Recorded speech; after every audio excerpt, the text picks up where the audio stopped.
merci de nous rejoindre pour cette fabuleuse matinée, chers amis téléspectateurs. Alors, vous avez tout à l'heure vu cet événement-là qui s'annonce très très bientôt. Hein. Donc, la grande première de ce film extraordinaire réalisé par le réalisateur 8.0. Voilà, on va le dire ainsi, Steven Hoff. Donc, prenez le coup et prenez le pas pour pouvoir avoir les tickets rapidement et pouvoir assister à cette première qui sera tout simplement fabuleuse. On parle de journée fabuleuse, on espère que la famille a passé une belle journée hier. Bonjour tout le monde. Bonjour maman, très belle journée. Ça va? Ça va, super. Super bien. Une grande forme, rien à ajouter, forme olympique et tout ça. C'est ça. Je me demande des fois comment je fais pour passer ces journées. C'est une grâce, tu vois. C'est une grâce, tu finis la journée, tu te retrouves avec un bilan exceptionnel. Genre, tu es content, fier de toi d'avoir aidé les frères. Donc, chaque jour que Dieu fait, toi, tu es bien. Ce verbe, il est inféodé. Je l'ai dans le sang. C'est dans l'ADN. C'est greffé, en fait. C'est le bon mot. C'est greffé. Et quand je le dis, il y en a qui ne vont pas le croire, ils vont penser que c'est... Mais comment ça se fait que tu aides tes frères et eux, ils ne nous font pas de retour, il n'y a pas de témoignage? Et puis pourquoi tu choisis? Pourquoi tu fais acception de personnes? Parce que par exemple, ni Sandra ni moi, nous ne bénéficions de tes aides, ni Bachana, ni Melka, ni Monsieur Kogwe, par exemple. Vous savez, mais tu n'aides que Semifa et Félix. Il y a une parole célèbre qui dit... ce que la main droite fait, que la main gauche ne le sache pas. Alors, il y a que je fais des choses aux gens, ici même en studio, mais qui ne le disent pas. Donc, M. Kogwe ne dit pas.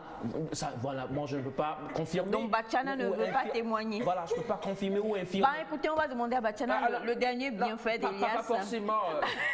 Et moi, je sais que M. Bachana, c'est M. Bachana. Voilà, il y a une sagesse et tout, donc il comprend ce que je dis.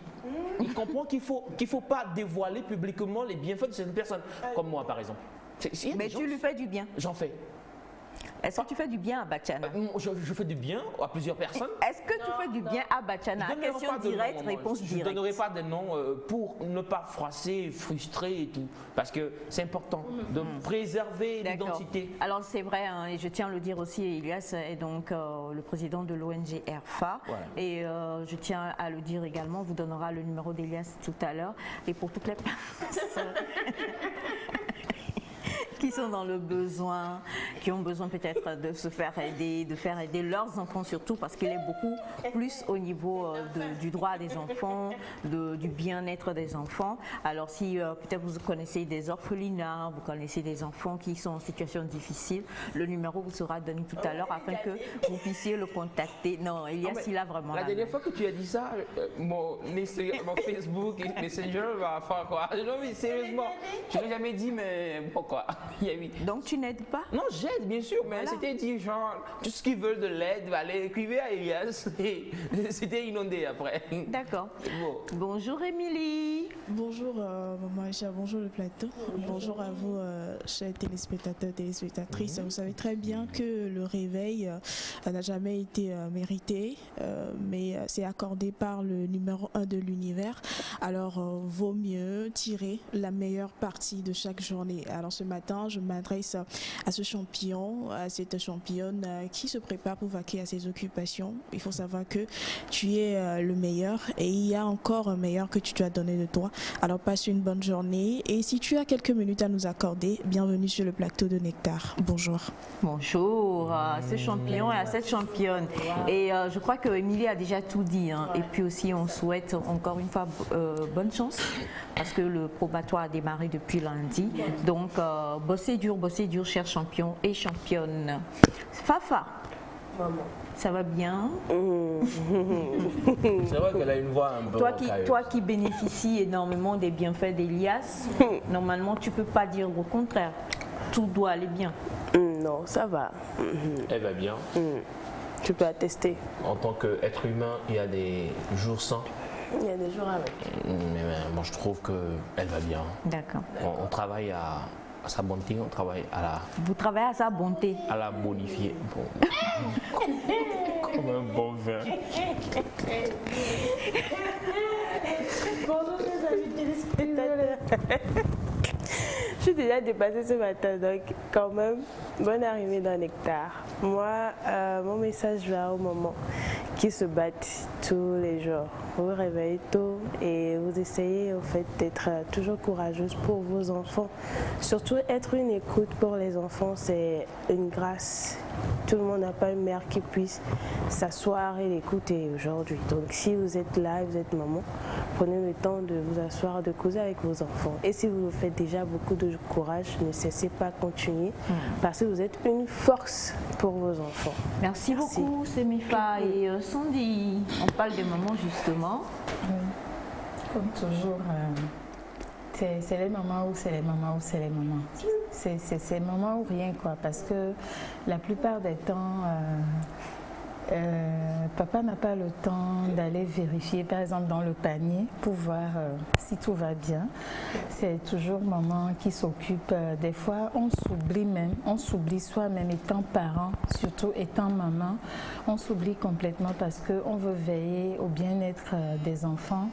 Et des fois c'est la joie qui est tellement là et on se dit bon, c'est un devoir, mais un coucou spécial à tous ces messieurs qui n'arrivent pas à honorer, à encourager et à motiver leurs femmes de commencer par le faire parce que c'est très important des fois de se sentir motivé, encouragé par ces gestes que les mamans font envers les enfants. Et en retour pour les enfants, il faut écouter les parents, même si des fois les hormones de l'adolescence commencent par bouillonner tout, il faut prendre le temps d'écouter les parents et surtout s'assagir. Et le deuxième message, c'est pour toutes ces personnes qui essaient de faire quelque chose de mieux faire. Des fois, il faut mieux faire. Vous êtes vendeuse de beignets, retravaillez votre beignet, parce que des fois, nous, on va tinami.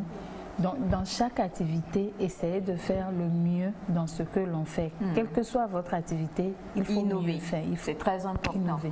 Merci beaucoup. On parle d'innovation, on parle des mamans aussi. Hein. Enfin, en gros, coucou à toutes les mamans, mais aussi aux papas, parce que c'est vrai, ces hommes-là aussi, comme Semifa le disait hier ou avant-hier, je crois, sont des personnes qui maintiennent le foyer, qui se battent aussi d'une manière ou d'une autre, ne serait-ce que la présence. Il y a plusieurs personnes aujourd'hui qui ont de mauvais comportements parce qu'ils ont manqué de la présence d'un père. La figure paternelle, même si le père ne te donne pas 5 francs, de savoir quand même que tu as un père qui est une présence et qui peut se lever et te défendre un de ces 4, c'est très important. Donc bravo à tous les parents, à tous ceux-là qui d'une manière ou d'une autre prennent soin les uns des autres. À Elias par exemple, qui, grâce à l'ONG ERFA, aide beaucoup les enfants. Donc on va donner le numéro d'Elias tout à l'heure.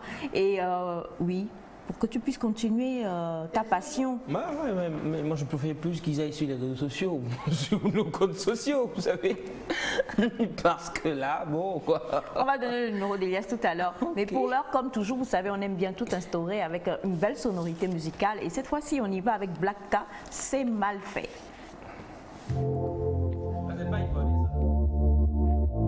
Damser on the beat. Aboudia.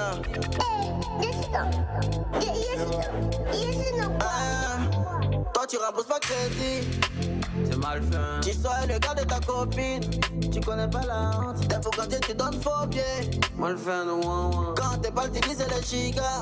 Joe c'est mal fait. Wow. C'est mal fait.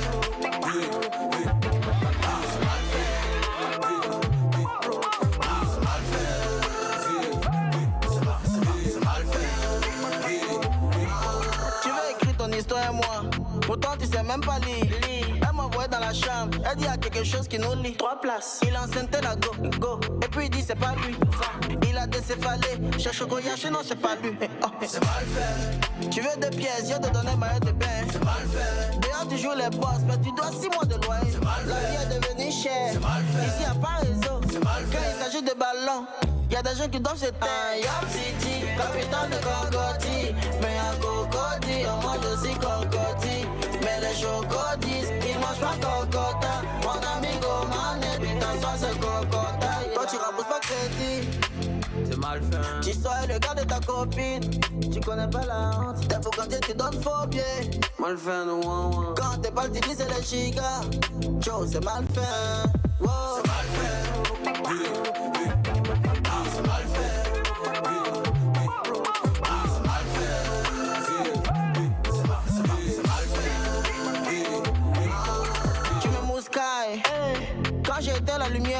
la kénophobie. Son nom c'est Bobby, donc tu le tiens en laisse. Esclavage et Bobby. C'est mal fait. Toi Cynthia, tu dis qu'il y a des codes d'anniversaire, mais il y a des trucs chez moi que j'ai vu chez vous.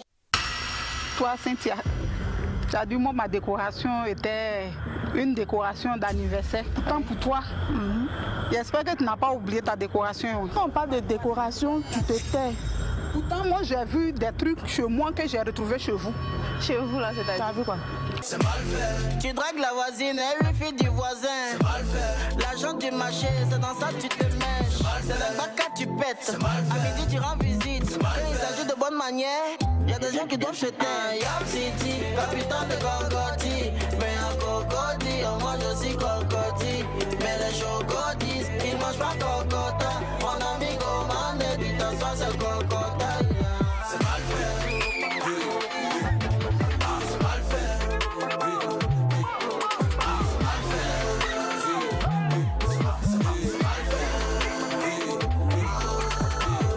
Il y a un proverbe qui dit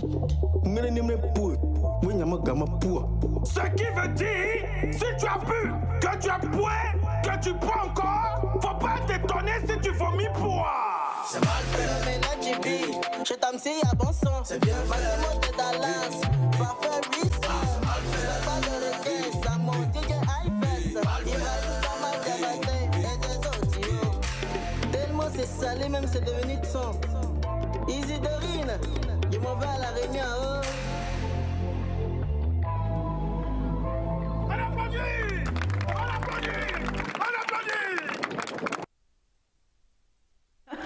C'est mal fait de Black K qui fait partie donc de ce groupe-là, Kif No Beat. Hein. No Beat. Je disais que c'est quand même le talent sûr de la Côte d'Ivoire. On va pas répéter ce que j'avais dit, mais je crois que c'est ça. Il est très bon. Il est très bon. Entre lui et Didi B. J'ai dit il y a match. Il y a match. Hein. Il y a match, il y a match. C'est vrai que Didi B actuellement il est le vent en poupe, il fait des prouesses extraordinaires, je le dis comme ça. Hein. Bah, avec la maison qu'il a signée aussi, ça l'aide beaucoup à bosser et à sortir de belles choses. Mais bon, Blacka c'est Blacka quoi. Et puis il y a Elon aussi. Vous avez Elon qui est aussi très bon bosseur et tout. Bon, je les adore tous. C'est vrai que ce groupe-là, il est vraiment bien, il est extraordinaire. Hein. Je l'aime. Enfin. On les aime beaucoup. Et si on devait comparer un groupe de rap ou un groupe musical masculin togolais, ce serait qui? Togolais. Oui, les sans-papiers. Les sans-papiers, ouais, par le passé peut-être, parce qu'ils ne sont plus d'actualité. Voilà, sinon au Togo, le groupe qui est d'actualité, c'est Toufa, on dira ça toujours. Oui, non, je parlais dans le même genre musical que les Kif No Beat. Du rap, oui. Du rap, ouais, donc sans papier. Exact. Sans papier. Mais dernièrement, il y a eu les numériques et les. Tu as eu écho de. Les gars qui chantent. Il y a eu les Audrey, vous n'avez pas eu écho de cette chanson-là? Oh là là! Il y a eu les 585 aussi de Cana. Oui, 585 de Cana. Et Manette Team de Papou aussi. Oui, c'est vrai. Faisait du rap. Du rap. Et de la mélodie. Et maintenant, elle parle de la génération. Numérica, quelque chose comme ça, mais je sais que ce sont des jeunes qui. Ils sont 3 comme ça, qui chantent très bien. Togo Birol, Miawe, les Audrey, là. Vous allez écouter ça dans la rue. Est-ce qu'ils continuent ou pas? Oui, ils continuent pas à sortir. Ils sont récents, non? J'ai même remarqué l'un d'eux sur le dernier concert de Varina. Donc quand même, ils sont des jeunes qui boostent déjà le rap et s'ils mettent un peu plus de sérieux dans ce qu'ils font, je pense que ça va aller quoi. La particularité de Black Eye et de Elon, peut-être, c'est qu'ils sont plus dans la. Tu sens la Côte d'Ivoire dans ce qu'ils font. Dans le Nouchi, dans l'accent, contrairement à Didi B, il est très français. Oui, très français. Tu sens de. Voilà. Et la question que je pose, donc, parce que c'est sûr que nous, on aime. Parce que le Nouchi, à force, avec le brassage qu'il y a, on comprend un peu. Et puis, ça fait drôle. Mais est-ce qu'ils peuvent exporter ça? parce que justement tu parles de Didi qui est très français et donc qui signe avec voilà et qui peut faire certaines choses et ça ramène à nous ici par exemple. Je me souviens qu'il y avait eu une polémique par rapport aux influenceurs où on disait que les influenceurs togolais quand ils viennent sur le mur pour les directs, ce qu'ils savent faire c'est de parler en vernaculaire.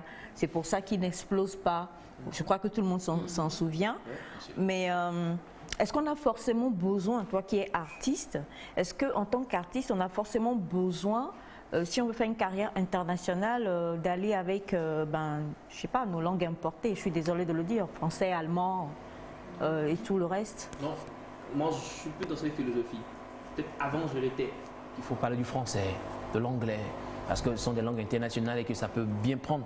Mais j'ai compris maintenant, bon, je prends l'exemple de King Messan, du tonton, ouais, il fait de l'éveil, quoi. De l'éveil, il va visiter la tradition, et il ajoute un peu de modernisme et tout, mais ça prend. Les Chinois vous applaudissent quand même King Messan, même s'ils ne comprennent pas forcément le message. Donc la musique, ça va au-delà du message, ça va au-delà de la langue. C'est plutôt une question de mélodie d'abord qui te prend le cœur et après on cherchera à comprendre. Donc oui pour les langues nationales, moi je suis pour, et oui plutôt pour des belles mélodies. Quand la mélodie elle est bonne, elle touche. Et quand elle touche, la personne sait à comprendre après. Moi je crois que c'est le processus. Alors pour ajouter, je donne toujours l'exemple du Sénégal. Avec leur Wolof, ils ont quand même dans leur série, c'est ce que tu écoutes quoi, et tu fais tout pour comprendre en fait. Donc je pense que ici au Togo, les artistes peuvent continuer à chanter en vernaculaire, mais on va peut-être lancer l'appel à ces Togolais qui sont à l'extérieur du pays de pouvoir imposer cette langue-là, parce que oui, si vous êtes à l'extérieur, vous avez quand même beaucoup plus d'opportunités pour imposer ce qui vient de chez vous. Quand des chansons sortent comme ça, et ben faites des duos de vidéos dessus et essayez-vous quand même à mettre la traduction de ce que l'artiste dit en éveil sous votre vidéo, et je pense que ça peut aussi faire la promotion. J'ai remarqué ça souvent chez les Sénégalais, dans les séries sénégalaises, les sous-titres c'est en français et tu écoutes, c'est là moi j'ai appris que Nagadev ça veut dire comment tu vas, donc ça fait la promotion de la langue, même avec l'éveil, les artistes du Togo peuvent aller au-delà du... les langues nationales. Le problème, c'est qu'on doit le faire, il doit avoir en fait une grosse force en fait derrière. C'est-à-dire qu'il doit y avoir plusieurs artistes qui chantent par exemple en kabylie, pour que ça puisse prendre, que ça a une force en fait. Mais quand c'est une, deux personnes ou un ou deux artistes qui le font, ça ne fait pas le poids. Et ça ne va pas marquer les gens, ça ne va pas aller au-delà comme on voudrait. On n'est pas en train de fustiger ceux qui chantent aussi en français, du tout. Mais c'est une question de préférence, c'est une question d'analyse et puis voilà. Alors, tu parles de la mélodie au-delà et moi je vais aller au Bénin avec cette chanson qui a fait fureur à Timpon. Timpon. Voilà, because I love you. You are beautiful. You are beautiful. Your idea is good too. Qu'est-ce qui a fait la célébrité de cette chanson-là? I love you. Voilà, c'est le côté d'abord drôle. C'est de l'anglais.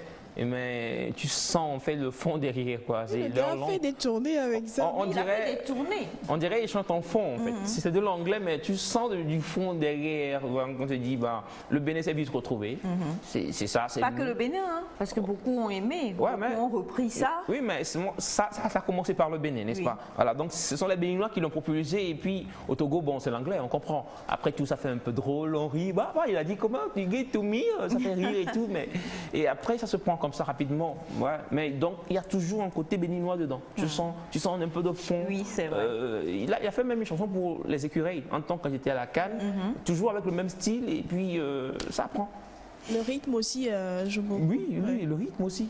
Alors, il va falloir qu'on pense quand même à innover. Tu en parlais, nous chantons, mais faisons tout parce que ce ne sont pas aussi toutes les chansons que nous écoutons dans les langues nationales des autres qui nous plaisent ou qui nous intéressent. Et comme tu le dis, il faut donc que ce soit la mélodie d'abord, une question d'aura aussi. Hein. Quand tu dis Kim Manson, la voix déjà, rien que la voix, quand tu entends la voix de la personne où que tu sois, tu t'arrêtes. parce que c'est une voix, c'est un talent.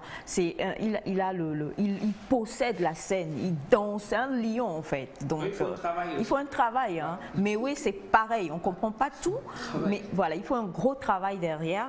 Donc, avis à toi qui es artiste, Sandra l'a dit, il faut penser à innover, c'est très très important. Et vous êtes en plein dedans. On se souvient d'il y a 2 semaines, une danse que tu as faite sur le plateau qui a failli faire piquer crise AVC à tout le monde, tous ceux qui étaient à la maison. Donc c'était un extrait. Je ne sais pas si vous voyez, mais... Tu veux qu'on t'envoie une chanson? Non. Mais c'est tout. Mais... Ce sont des tendances comme ça qu'on sort. Vous sentez du Togo. Et pourtant, on a eu un danseur hier sur le plateau, tu n'as pas pu t'en sortir. Hein. Ouais, mais avec son look de cheveux, avec sa danse, tu n'as pas pu t'en sortir. Non, moi, ce sont les cheveux qui m'ont repoussé. Tu vois, c'était trop beau. Alors aujourd'hui, on aura parlé de plusieurs choses, très chers amis téléspectateurs, mais comme toujours, on va rapidement répondre aux inquiétudes de quelques personnes. Et on a le plaisir d'avoir Bachana avec nous aujourd'hui, donc qui va répondre. On a bonjour à vous tous. Bonjour. Je suis avec mon mari. À chaque fois, il y a problème. Maintenant, je suis tombée malade. Nous sommes partis chez l'Alpha et l'Alpha dit que ce sont les parents de mon mari. Qu'est-ce que je peux faire? Je reprends. Bonjour à vous tous. Bonjour. Je suis avec mon mari. À chaque fois, nous avons des problèmes. Maintenant, je suis tombée malade et lorsque nous sommes partis chez l'Alpha. Comment on va traduire Alpha pour les voyants? C'est comme ça qu'on appelle les voyants. Guérisseur. Bon. Voilà. Donc, on est parti chez l'Alpha qui dit que ce sont les parents de mon mari. Comment je peux faire? En tout cas, chez l'Alpha, il y a du traditionnel, du mysticisme, tout ça mélangé. Hein. Voilà, c'est un marabout. Un alpha est un marabout. Donc, madame demande qu'est-ce qu'elle peut faire. On dit que ce sont les parents de son mari qui font qu'elle est tombée malade. Premier témoignage du jour et Bachana est avec nous. Donc, bonjour Bachana. Bonjour Aïcha. Bonjour tout le monde. Bonjour. Avant même que tu ne répondes, est-ce que tu profites vraiment des bienfaits d'Elias? Bien sûr.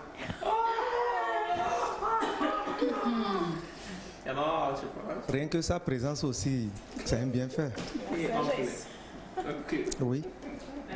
Oui. La présence des gens que tu aimes à côté de toi, c'est un bienfait. C'est un bienfait. Donc tu aimes Elias? Oui. D'accord. Bon. Elle est allée voir le marabout avec son mari ou seul? Donc, je ne sais pas du tout avec qui. Oui, ça peut être avec quelqu'un d'autre que son mari. Bon, de toutes les façons, ce que le marabout a dit peut être vrai comme ça peut être faux. Parce que...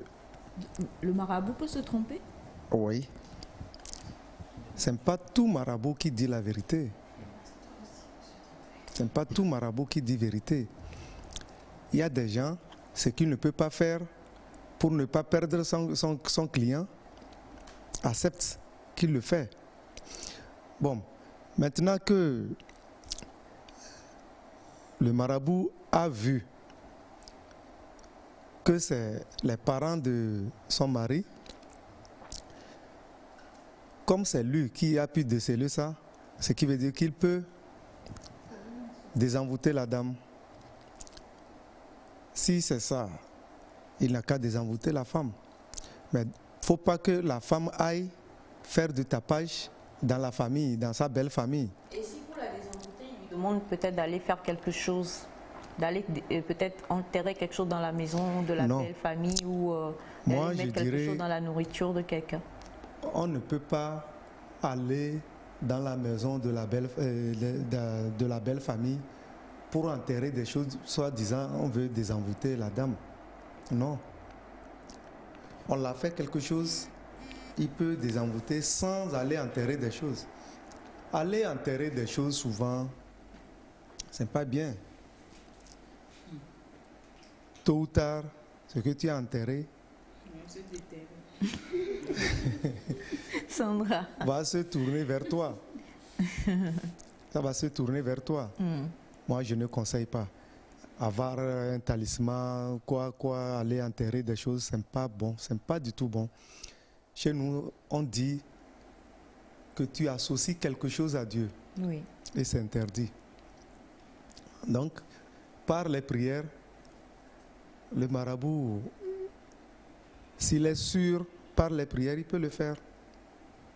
Au lieu d'aller faire tapage dans la famille. Au cas où le mari n'est pas au courant, doit-elle informer le mari? Ça sera difficile. Elle a bien dit qu'elle a toujours des problèmes. Les problèmes, est-ce que c'est avec son mari ou bien c'est avec son mari, la famille? Avec son mari. Dans ce cas, le mari ne va pas tout de suite accepter ça. D'accord. Merci beaucoup, Bachana. On a bonjour Nectar, c'est Rémi depuis Grand Popo. Un vrai marabout guéri au lieu de révéler le nom des gens. D'accord, merci à vous, monsieur Rémi.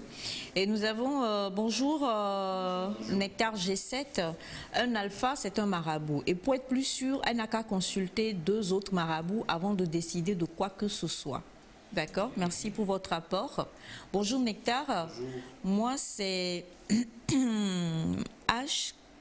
C'est compliqué, hein, ce que vous avez écrit. C'est très compliqué pour pouvoir le lire. Bonjour à vous tous. Faut-il aller régler son problème de foyer chez un marabout? Je crois que c'est parce qu'elle est tombée malade. C'est pas le foyer qu'elle a emmené, mais c'est parce qu'elle est tombée malade et bon, de fil en aiguille, les choses se sont retournées en parlant de la belle famille en fait. En tout cas, c'est une bonne question. Oui. Le meilleur marabout, c'est toi-même.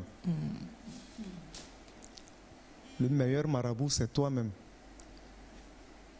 Si tu as confiance en ton Dieu, qu'est-ce que le marabout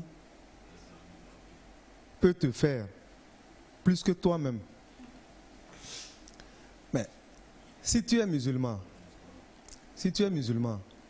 tu sais comment tu pries ton Dieu.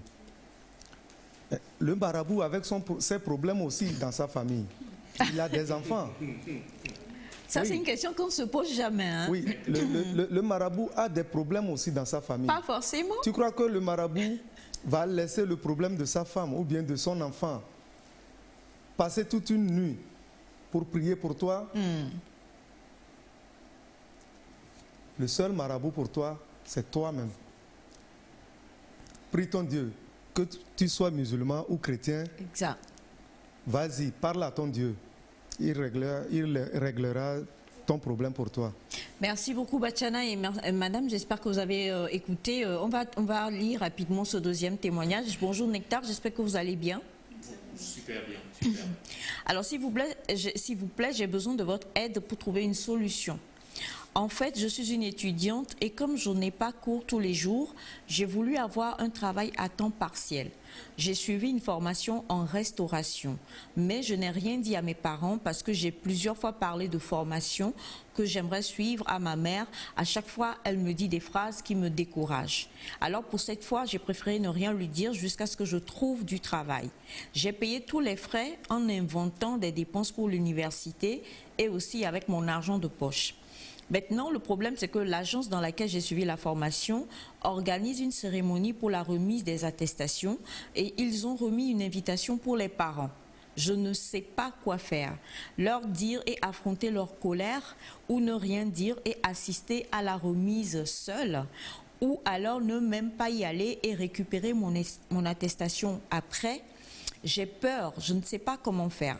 Je suis consciente que je n'aurais pas dû suivre cette formation sans leur autorisation, mais c'était la seule façon pour moi de pouvoir suivre cette formation. S'il vous plaît, j'ai besoin de votre aide. Émilie ? C'est quelque chose, quand on était sur les bancs d'école, il y avait un camarade à nous comme ça qui, à chaque fois qu'il faisait quelque chose, on lui disait de ramener ses parents. Il allait chercher des personnes dans la rue et il ramenait quoi. Donc déjà, la personne qui nous écrit n'a pas l'intention de faire ça. Sinon, elle n'allait pas écrire. Alors, moi déjà, je te dis félicitations parce que tu as compris vite que seule l'école ne participe pas à la réussite et au succès. Donc, tu as fauté quand même en allant sur la formation sans l'autorisation de tes parents. Et qui plus est, tu as menti pour avoir les frais nécessaires. C'est ça même qui va les mettre en colère. Mais je pense que que ce soit un mal ou bien un bien, c'est déjà fait, quoi. Là, il faut affronter la situation. Voilà quoi, tu apportes des cadeaux et tu dis tout simplement, j'ai quelque chose à vous dire, tant et tant et tant. Ce qui est sûr, tu y as déjà suivi la formation. Et si cette formation va t'apporter quelque chose demain, sûrement que tu vas partager les retombées de cette formation avec tes parents parce que tu seras quand même amené à les remercier pour tout ce qu'ils ont fait pour toi. Alors affronte la situation, vas-y. Et tes parents ne vont pas te renier à cause de ça, mais aller chercher des gens dans la rue pour aller recevoir l'attestation ou bien y aller seul, c'est encore plus pire. Elias? Moi, je dirais, déjà, elle pense à sa vie. Elle pense à sa vie, donc elle pense à son futur. Elle a donc décidé de faire suivre la formation, ce qui en fait n'est pas une mauvaise chose, puisque elle va acquérir beaucoup. Mais bon, peut-être que c'est un peu faussé aussi par rapport aux parents, mais tel qu'expliqué, moi je lui donne un peu raison, je suis désolé de le dire ici. Qu'elle a eu raison de... Oui, de ne pas dire snober, mais de passer... De passer outre les parents ses comme parents. Ça. Pas comme ça, mais parce que comme dit Émilie, elle a dû mentir, raconter des bobards pour prendre cet argent et aller faire... la formation. Oui, c'est pour une bonne cause. C'est la finalité que moi je vois. La bonne cause, c'est quand même qu'elle a pu acquérir une connaissance. Donc elle a acquis une connaissance et c'est pour elle. Maintenant, peut-être la manière n'a pas été bonne. La formation est faite, peut-être l'attestation au diplôme acquis, on va vers les parents et puis on fait une petite confession tranquille. Désolé, mais je crois, je veux pas dire c'est un bon mensonge. Je veux pas dire ça forcément, mais je crois que c'est un bon mensonge. Je crois que c'est un bon mensonge. Tant que ça, bon, je me tais. Je risque de dire n'importe quoi. Sandra, c'est ça. Je pense qu'il va falloir qu'elle fasse la confession. Avant la remise de diplôme. Tout simplement. Quelle que soit la colère et autres des parents. Elle n'a qu'à faire la confession. J'espère qu'aujourd'hui, si elle le fait, les parents vont comprendre l'importance qu'elle a eue pour cette formation, pour pouvoir le faire et la colère sera diluée. Sinon, elle vient chercher M. Bachana et puis ils vont aller chercher le diplôme, tout simplement. C'est elle qui connaît ses parents. Oui, bon, puisqu'elle dit dans le témoignage que ses parents, sa mère à chaque fois a toujours tout fait pour la décourager. Sa maman a toujours dit des choses négatives par rapport à cette formation-là. C'est mes frères. Moi, je lui dirais félicitations. Parce que ce n'est pas facile de vraiment se monter en fait tout ce qui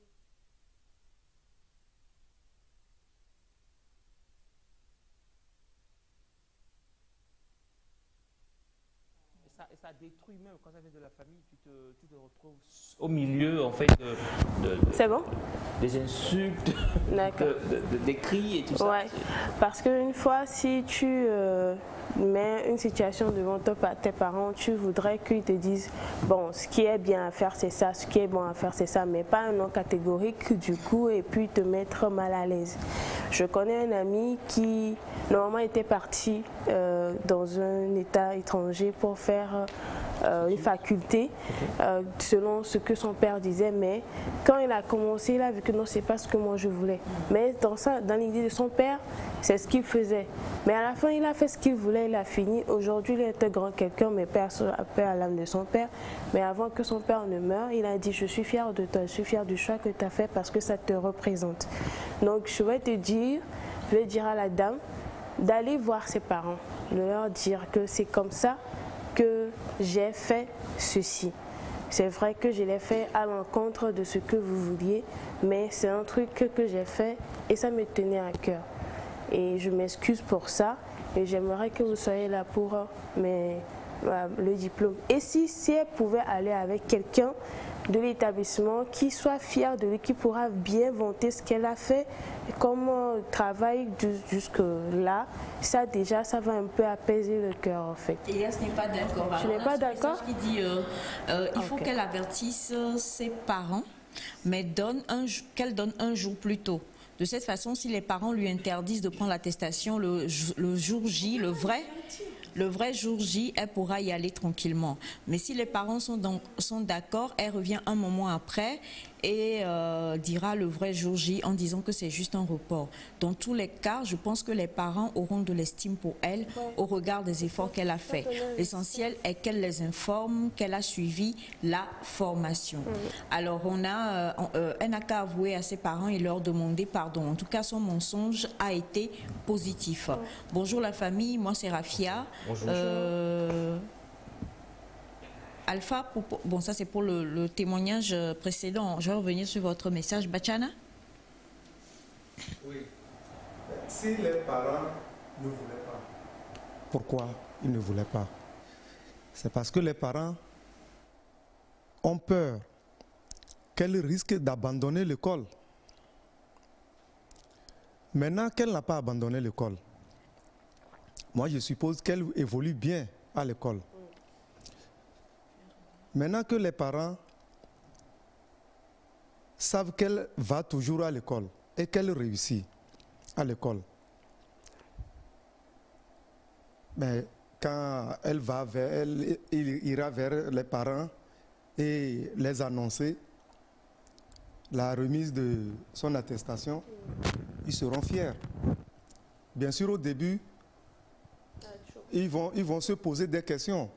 Mais celle-là, est-ce qu'elle n'a pas abandonné l'école? Elle nous a trompés, qu'elle allait à l'école.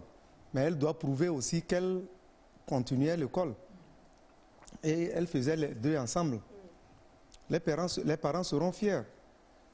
Si le papa ou bien la maman a quelqu'un dans la famille, ou bien ça peut être un ami de son papa ou bien une amie de sa maman, avec qui les parents se comprennent très bien, elle peut aller vers la personne avant d'aborder les parents. Et je pense que ça va passer, les parents seront fiers d'elle. D'accord. Et nous avons un dernier témoignage, mais nous allons, avant d'aller à ce dernier témoignage qui est assez lourd quand même, souffler avec le spot de l'avant-première. Nous allons ensuite partir pour NEC Info parce que nous avons plusieurs sujets très intéressants dans NEC Info et puis on se retrouve juste derrière.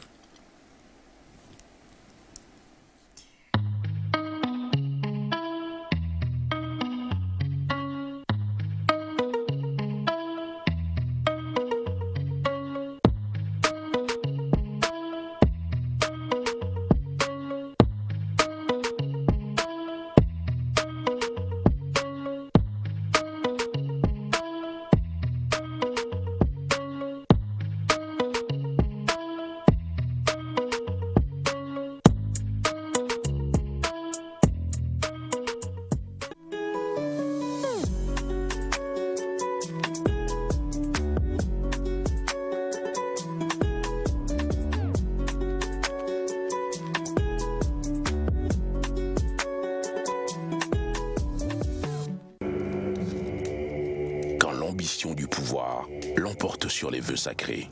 Dites à vos gardes d'éliminer immédiatement mon fils. Dayek Productions présente le film événement de l'année. Découvrez Le Coup de grâce. Un vrai meurtre à l'état sauvage. Le meurtrier ne lui a laissé aucune chance de survie. Un film de Steven Haff au casting 5 étoiles. Laisse-moi te dire que tes menaces là ne me font ni chaud ni froid. En avant-première VIP, le 21 mai 2022 à 19h à l'hôtel de Février. Soirée cocktail, tapis rouge, strass et paillettes. Entrée 20 000 francs. Ou soyez les privilégiés à la grande première le 28 mai 2022 au Grand Rex de Lomé. Soirée classique, tapis rouge, entrée 10 000 francs. Le Coup de grâce, un thriller politique captivant. C'est tout à notre avantage de l'arrêter immédiatement. Nous ne devons lui laisser aucune échappatoire. Un drame familial émouvant. Mais comment tonton Edouard doit s'opposer à maman? Ce n'est pas une affaire de famille. C'est une lutte pour le pouvoir. Le cinéma togolais comme vous ne l'avez jamais vécu. Notre destin commun est en tes mains. L'avenir sera radieux. Rendez-vous le 21 mai à l'hôtel de Février et le 28 mai au Grand Rex. N'oublie pas ceci. Dans l'ordre naturel des choses, ce qu'un homme aura semé, il le récoltera. Infoline et réservations 90 02 83 63 99 43 57 77. Voilà, nous sommes... Bonjour Monsieur Félix. Bonjour. C'est vrai qu'il nous a manqué. Ouais.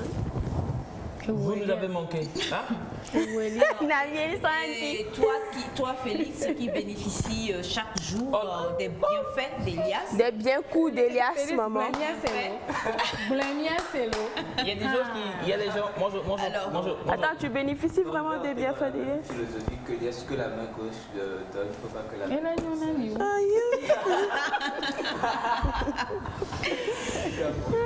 Bonjour. Bonjour. J'espère que vous allez bien. Super. Les téléspectateurs vont bien. Ils vont bien aussi. Voilà, c'est la journée de mercredi. Nous sommes au milieu de la semaine, donc il y a toujours beaucoup de choses à faire. Allez-y, foncez, faites ce que vous avez à faire, c'est important.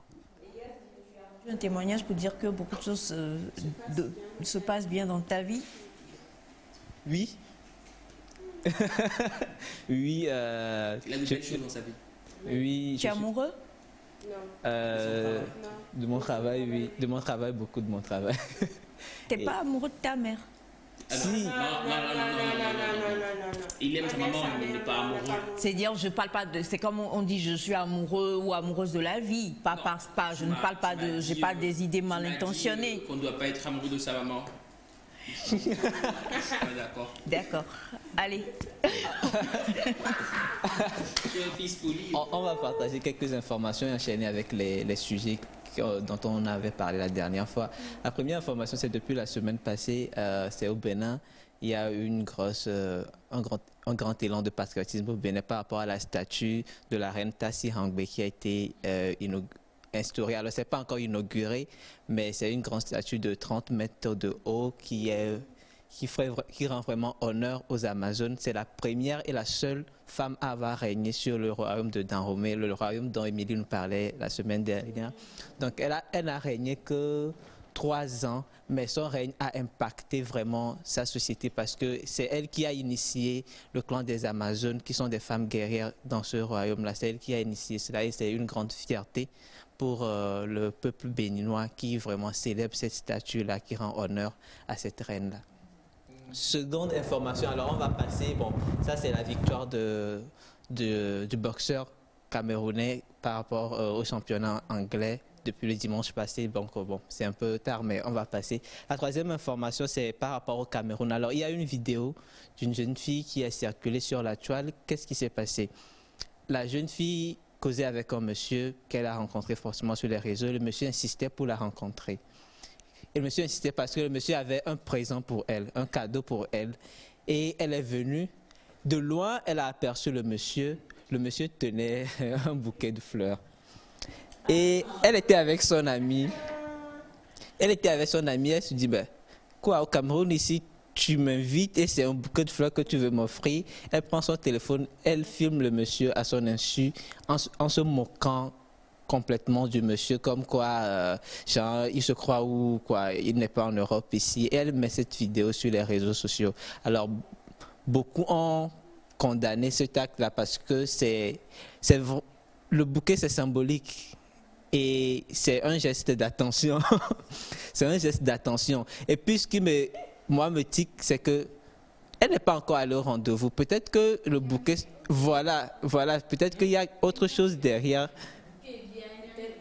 Alors voilà le monsieur, bon, quoique le bouquet, il est bouquet, hein. Alors là, c'est pas la vidéo, c'est la vidéo, c'est juste l'image. Alors le monsieur lui a dit, écoute, en fait, il paraît que le monsieur insistait pour la voir parce qu'il disait, j'ai un cadeau pour toi.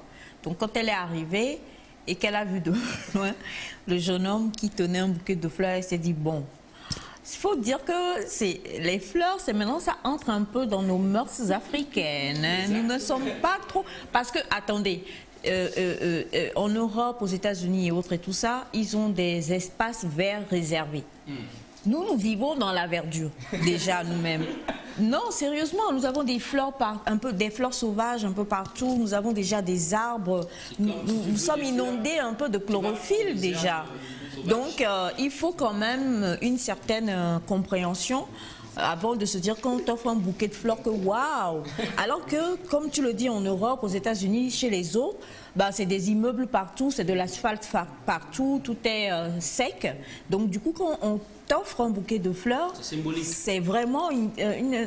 Mais là... Mais quoi qu'il en soit, je trouve qu'elle ne devait pas faire cette vidéo. Ça, non, par contre, non, elle n'aurait pas dû faire cette vidéo. Je dirais. Ouais. Voilà, parce que le monsieur peut avoir dans ses mains une clé de voiture. Non, ça c'est un film. Non, moi je ne peux pas dire que c'est un film. C'est un film. Il peut y avoir autre chose. Mais ils se connaissent à peine. Moi je crois mais plutôt ça dépend aussi de comment le monsieur a insisté. Voilà, la sœur avait peur en fait, avant même d'aller à la rencontre. Donc, ou bien elle s'imaginait peut-être des choses, moto peut-être et tout. Généralement, un truc comme ça. Mais si on dit un cadeau, le bouquet en soi, ce n'est pas un cadeau. Oh, il y a des gens qui pensent que le bouquet de fleurs, c'est un gros cadeau. Hein. Ah ouais.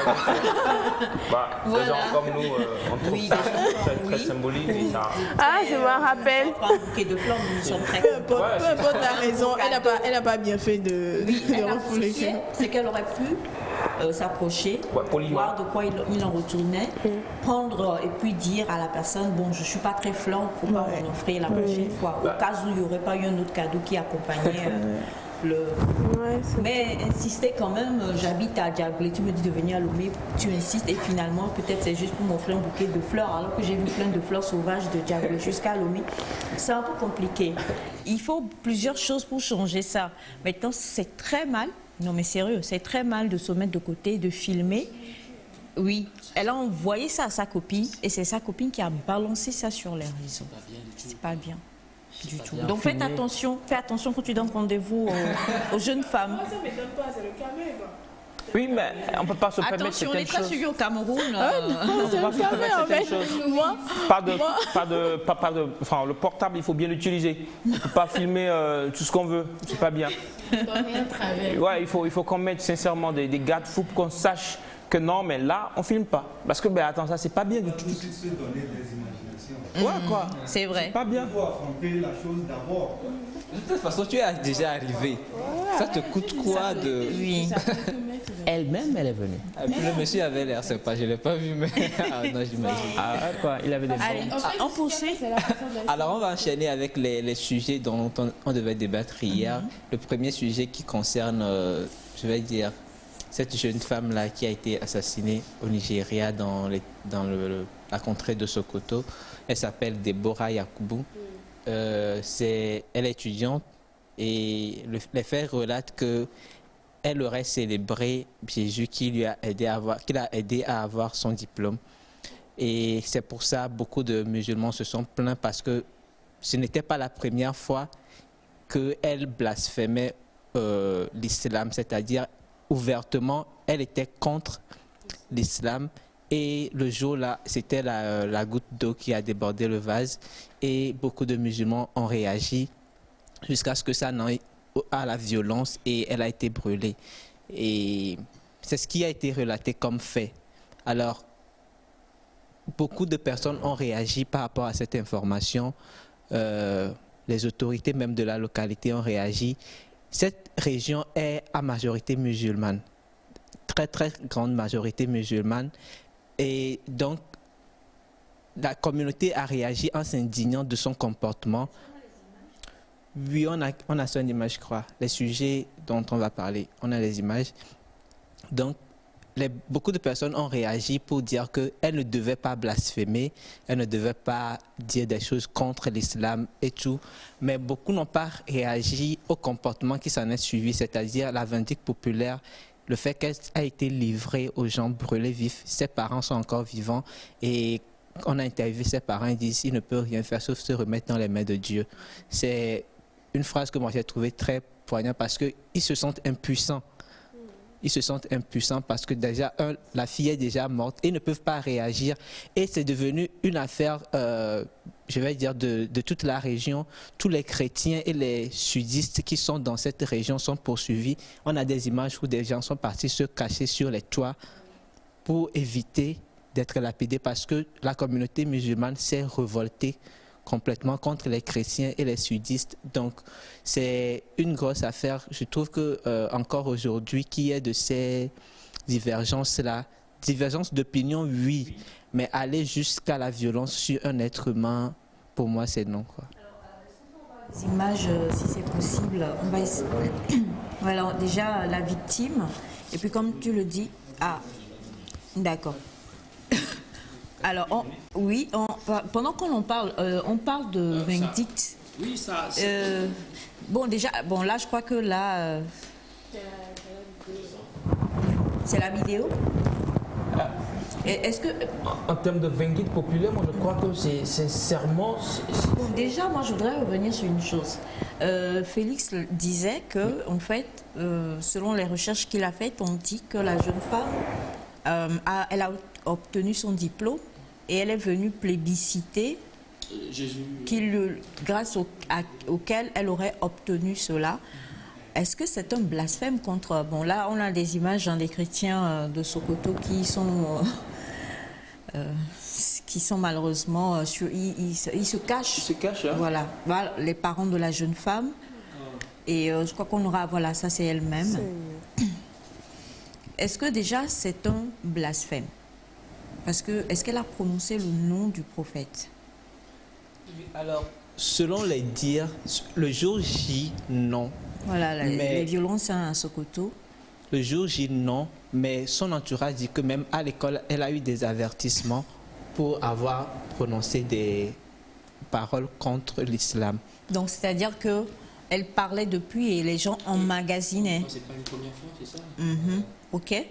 Et maintenant que la question que je veux poser, je crois que Semifa, lundi, nous avait emmené sur un terrain qui était la liberté d'être qui on veut. La liberté de dire ce qu'on veut, comme on le veut, de ne pas écouter les on-dit. Si on doit se baser sur ça, elle l'a payé très cher, elle l'a payé de sa vie, là. Parce que nous disons que nous sommes des États démocratiques. Et on a le droit à la religion, à plusieurs choses et de dire ce qu'on veut. Mais là, ça a tourné, je ne sais pas comment je le dis, ça a tourné à l'horreur. Ça a complètement tourné à l'horreur.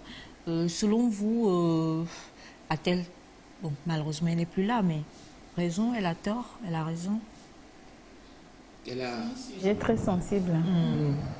C'est un sujet très sensible. Parce que moi, je me dis, bon, puisqu'elle a été avertie plusieurs fois, il fallait garder ces déclarations pour elle. Parce que, bon, peut-être elle se disait, venez me faire ce que vous pouvez me faire.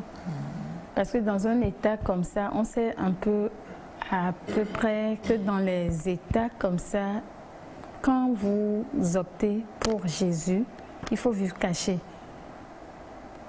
On a la liberté d'expression, oui, mais il faut respecter les lois de là où vous êtes. Moi, c'est ce que je peux dire, parce qu'aujourd'hui, ça a coûté.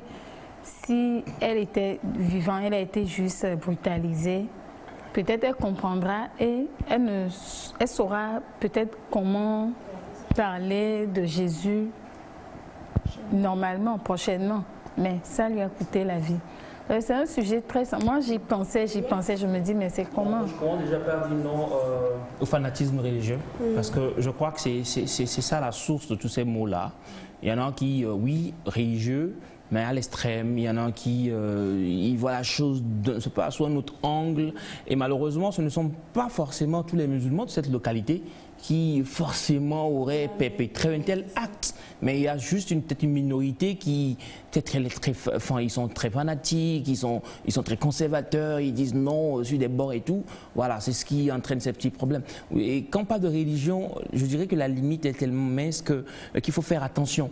Parce que ça peut déraper très rapidement, ça peut déraper très rapidement. Maintenant, pour revenir à la sœur, bon, bon, moi je dirais, moi tu sais que je suis pour les droits en général. Donc elle avait le droit de dire ce qu'elle veut, de clamer haut et fort sa religion.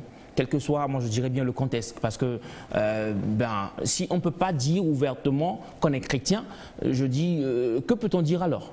Si on ne peut pas dire ouvertement que je suis musulman et fier de l'être, que peut-on dire alors? Donc, tant qu'on opte pour la démocratie, comme tu l'as dit, cela engendre tout ce qui vient avec. Ça va avec les droits de l'homme, et quand on parle de droits de l'homme, ça parle de droits de la religion, droit à la santé. Il n'y a pas trop de différence, en fait, entre droit à la santé et droit à la religion. C'est presque la même chose. C'est juste que le fanatisme nous oblige à faire certaines choses, et après, on regrette ça. C'est une vie qui a été enlevée, comme ça. Et revenir aux vindictes populaires, je pense que l'État togolais travaille aussi comme ça. Ce sont des choses qu'on retrouve fréquemment ici en Afrique. Un voleur qui prend quelque chose, c'est grave, d'accord, mais vous ne devez pas le lapider, vous ne devez pas le brûler vif. C'est pas bien, en fait. Donc je trouve que ce sont tout ça là qu'on doit corriger. Et un travail énorme doit être fait dans les mosquées, dans les églises, dans les couvents, pour faire comprendre aux gens que, bon, voilà, on est religieux, on est chrétien, on est musulman, mais il y a des limites. Respecter la religion de l'autre. Ça permet à ce qu'on puisse vivre dans une société sans heurts, une société tranquillement. Voilà. Donc, paix à l'âme de la fille et vivement qu'il y ait la paix dans cette localité. D'accord. Alors, on comprend que nous revenons donc sur ce qui se disait aussi la fois dernière pour comprendre qu'on a tous la liberté, mais il y a une liberté, comme Elias le disait, il y a une loi morale qui surplombe toute autre chose. Et oui, Félix, c'est... J'enseigne sur ce que Elias a dit. Généralement, je crois pour le Nigeria aussi et pour le Togo, c'est un pays de droit. Et quand on dit un pays de droit, seul l'État, en institution de la police, a le droit de faire violence sur un être humain. À part la police, aucune institution et aucune autre personne n'a le droit d'exercer de la violence sur une personne, sauf en cas de légitime défense. Donc, peu importe ce que cette jeune femme aurait dit comme blasphème, peu importe ce qu'elle aurait fait, si vous estimez que ce qu'elle fait est illégal, allez porter plainte auprès d'une autorité pour qu'elle soit punie selon la loi. Mais tant que ce qu'elle a dit ou ce qu'elle a fait n'est pas légalement condamnable et que vous n'êtes pas allé vers les autorités pour signaler, c'est que ce n'est pas légalement condamnable. Et donc, dans un pays de droit, elle a le droit de dire ça. Donc, si ces personnes estimaient que ces blasphèmes étaient contre la loi, il suffisait d'aller porter plainte contre elle et la loi ferait ce qu'elle a à faire. Donc, se permettre en tant qu'individu d'exercer la violence sur un autre individu, ce n'est pas bon, c'est illégal et ces personnes doivent être poursuivies. D'accord. Elles doivent être poursuivies. Bachana? Ah, grand-père. Je vais commencer en disant courage aux parents de la fille. Mais même si nous sommes dans un État islamique,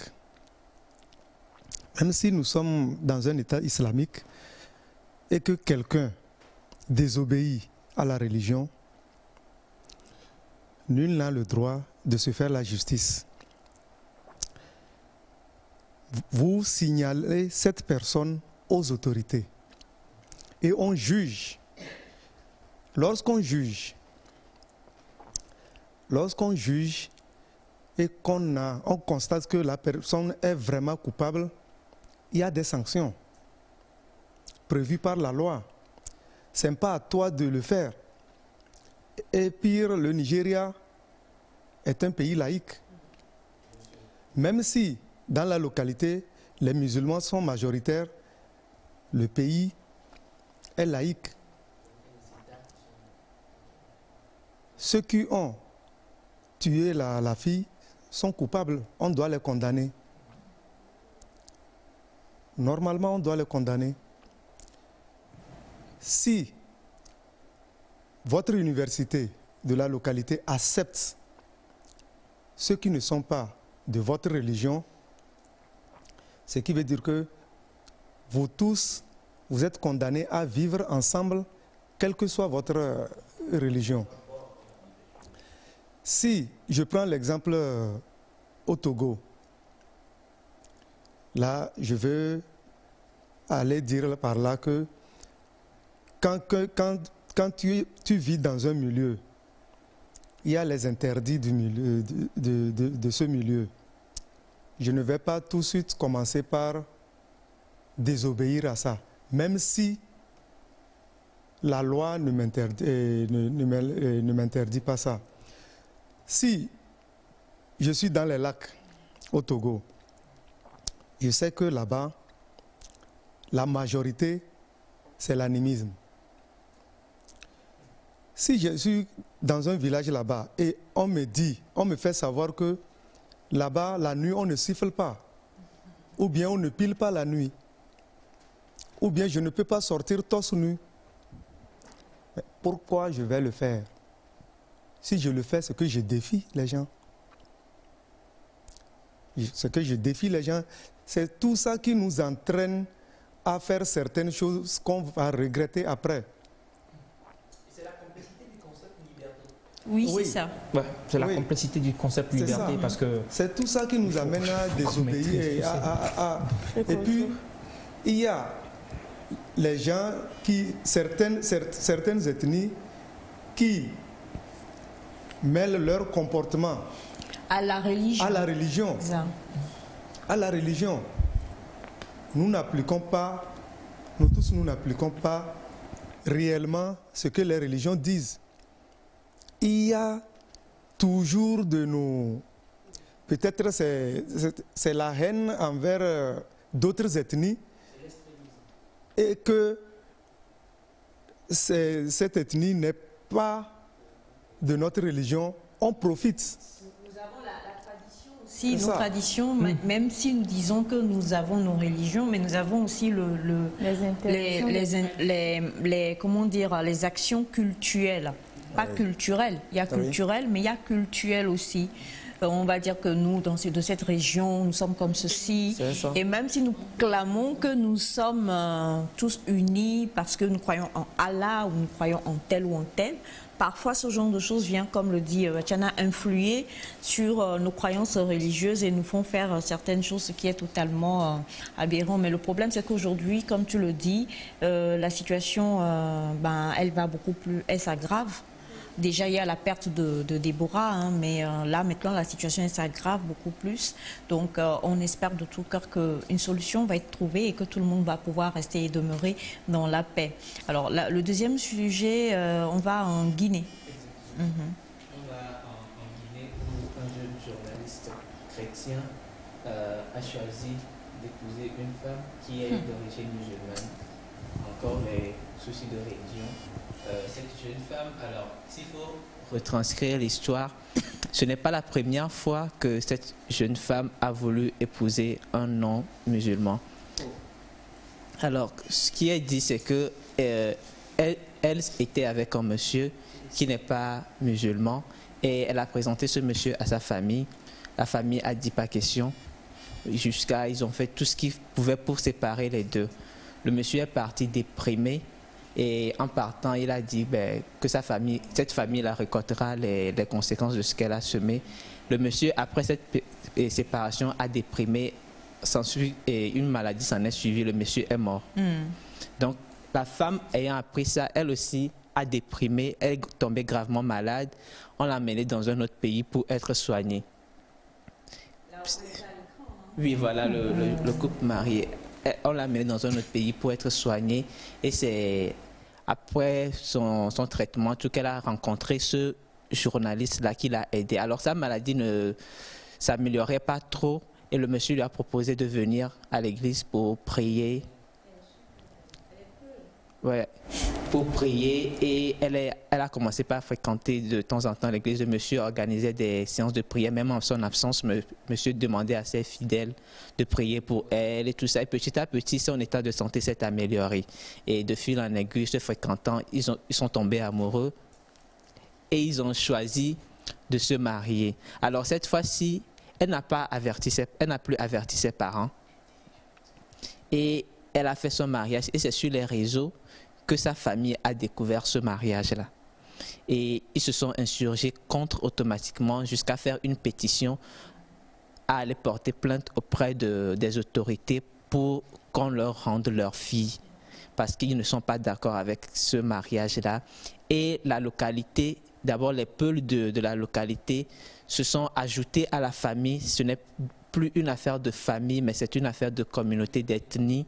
Et toute la communauté peul, et même ça s'élargit à toute la communauté musulmane, réclame cette fille jusqu'à ce qu'il y ait un imam même qui a publié un truc pour dire que non, selon l'islam, ce n'est pas possible qu'une fille musulmane épouse un homme musulman. Et beaucoup prennent la vie de cet imam-là comme, je sais pas, parole d'évangile et se base sur ça pour réclamer sur les réseaux et partout que non, cette fille doit retourner à sa famille. Il y a de l'autre côté beaucoup qui trouvent que c'est un couple béni parce que c'est un couple qui symbolise l'unité des religions. Et il y a l'autre côté de certains qui trouvent que non, ce couple doit être séparé et c'est un problème. Alors, le couple s'est isolé, ne te montre plus publiquement parce que beaucoup veulent réclamer la fille. La fille a même changé de nom, elle s'appelait Oumou, maintenant elle s'appelle Estelle, je crois. Et beaucoup réclament cette fille-là, mais l'affaire demeure sur les réseaux sociaux. Beaucoup continuent par dire que non, on doit retourner cette fille à cette famille-là. Moi, je termine en disant que c'est une fille majeure et que l'État ne peut pas aller chercher une fille pour retourner à sa famille, d'après ce que je crois. C'est selon la loi. Donc, que les gens aillent porter plainte pour qu'on retourne cette fille juste parce qu'elle s'est mariée à un autre, je ne crois pas que ça soit possible. S'ils arrivent à prouver qu'elle est sous une influence, genre psychologique ou un truc comme ça, et qu'elle n'a pas pris cette décision de son propre chef, là c'est possible. Mais si elle a pris cette décision par elle-même et en plein état, genre, normalement, je ne crois pas que la loi permette ça, mais bon, c'est mon avis. Et moi, je crois qu'on revient, ça tombe très bien, on revient sur ce que Batiana a dit tout à l'heure en parlant de, pas de la religion, mais de, selon nos races, selon nos tribus, exactement. Justement, parce que là, ce qui se vit en Guinée, je doute fort que ça soit vraiment par rapport à la religion. Ça a commencé par les races. Voilà. Les deux sont guinéens ou pas? Oui. Alors pour le premier monsieur dont je vous avais parlé, lui, la cause c'était qu'il était issu d'une tribu qui était esclave de la tribu dont était issue la famille de la jeune fille. Oui. Et donc cette famille a dit non, tu ne peux pas être de notre clan et aller épouser quelqu'un d'un clan esclave. Là, il y a eu un problème de caste. Voilà. Ça, c'était le premier monsieur. Micro. Oui, ils ont fait une erreur. Ces petits non-dits-là existent dans nos communautés jusqu'à aujourd'hui. C'est pas parce que la famille là est musulmane que la famille réclame quelque chose qui n'est pas quelque chose de la religion. Et nous, on va forcément tourner ça vers la religion pour commencer par les aider à combattre. Non. Non.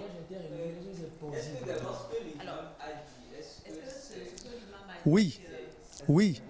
C'est vrai qu'en islam, une fille musulmane mariée, quelqu'un qui n'est pas de sa religion, c'est vrai que c'est interdit. Et c'est autorisé à un homme musulman de prendre une fille qui n'est pas musulmane, sous prétexte que c'est l'homme qui est le maître de la famille et d'un jour à l'autre, le maître de la famille peut convaincre sa femme à devenir musulmane ou bien peut guider ses enfants vers l'islam. D'accord. Alors, ce sont deux faits de société qu'on tenait à souligner dans NEC Info et qui font vraiment beaucoup couler de l'encre sur les réseaux sociaux. Il y a trois mots que moi je retiens: amour, liberté et religion. Ces trois mots-là, c'est compliqué, comme tu le disais, de pouvoir mélanger les trois. Dans le deuxième fait de société, l'amour devrait primer normalement, mais la liberté n'est pas. La religion s'impose. Et dans le premier témoignage également, dans le premier fait de société, la liberté, est-ce que la liberté est vraiment respectée à ce niveau-là? Non. Et aussi, qu'est-ce qu'on peut dire? Je me demande, le couple, comment ils doivent vivre ça? Les autres se lèvent, ils parlent, mais eux, ils s'aiment. comment est-ce qu'ils peuvent vivre cela? J'imagine le stress, la frustration, peut-être la peur aussi. Oui, bien sûr, on ne sait jamais. On débarque chez eux. Et peut-être qu'il y en a un qui va finir par abandonner à cause du poids. Ça, c'est la oui. Et qui va dire, écoute, j'ai juste voulu qu'on se marie, mais voilà, tout ce que ça entraîne et tout ça, je préfère rester tranquille dans mon coin. Oui, c'est vraiment dommage, c'est vraiment dommage. Pendant ce temps, il y en a d'autres, on vous offre des fleurs et vous ne voulez pas. Et vous filmez. Et vous filmez. Ben, merci infiniment, Félix. On devait en parler, hein. Malheureusement, on n'a pas eu le temps. Mais aujourd'hui, on l'a fait et on continue de suivre un peu l'évolution de ces faits marquants-là quand même. Parce que si ça touche la Guinée, ça peut toucher n'importe quel autre pays et ainsi de suite. Donc, on continue de suivre l'évolution et puis tu nous diras si finalement, ils sont partis en lune de miel. Okay. Et s'ils vont peut-être venir dans Nectar partager leur témoignage avec nous. Pour leur lune de miel. Pour leur lune de miel. Merci beaucoup. Alors, nous allons, cette fois-ci, on a parlé de coco et tu ramènes encore coco ce matin. Je ne sais pas trop avec toi quel est le problème. Aujourd'hui, nous allons apprendre à tirer le lait de coco pour notre bien-être. Le lait de coco pour notre bien-être. Pas l'huile de coco, mais le lait. Il y en a qui ont déjà essayé à faire des toffees avec les caramels, avec Inek Poupou. Il y en a qui ont mangé avec gari. J'avais voulu apporter du gari, d'ossi, avec Enea Elias spécialement, mais j'ai oublié. David, ça dit, il ne faut pas faire ça matin la tête. Oui, à 7 h. Et oui, si vous n'avez jamais... Matinal, vous n'avez jamais... Quelqu'un peut manger une chose pareille. Alors, juste après le jingle... Juste après le jingle... Après le jingle, nous allons revenir dans Pépite Beauté.